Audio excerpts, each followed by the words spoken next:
60 ஆண்டுகளுக்கு பிறகு வட திருமுல்லை வாயில் பகுதியில் பழமை வாய்ந்த கிராம தேவதை கோவிலான் அருள்மிகு பிடாரி ஸ்ரீ எட்டியம்மன் ஆலயத்தின் உற்சவர் வீதி உலா தாய் கிராமத்தினர் அனைவரின் முன்னிலையில் அசைவ படையில் வைத்து வெகு விமரிசையாக நடைபெற்றது.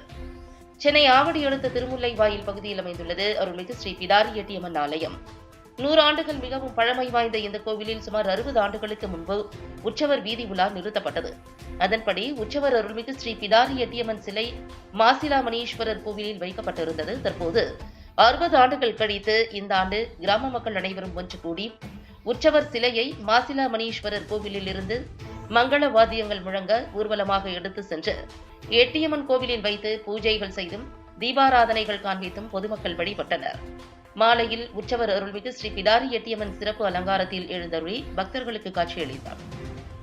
கோவில் வாசல் முன்பு கிராம மக்கள் சார்பில் அசைவ படையல் வைத்து பின்னர் தீபாராதனை காண்பிக்கப்பட்டு உற்சவர் சிறப்பு அலங்காரத்தில் சிம்ம வாகனத்தில் எழுந்தருளி வீதி உலா வந்தார். இதில் வான வேடிக்கைகள் மேலதாளங்கள் முழங்க வெகு விமரிசையாக தொடங்கியது. எட்டியம்மன் கோவிலில் இருந்து புறப்பட்ட உற்சவர் வீதி உலா மேட்டு தெரு, பள்ளிக்கூட தெரு, திருவள்ளுவர் தெரு உள்ளிட்ட கிராமத்தின் முக்கிய வீதிகள் வழியாக ஊர்வலமாக எடுத்து வரப்பட்டது.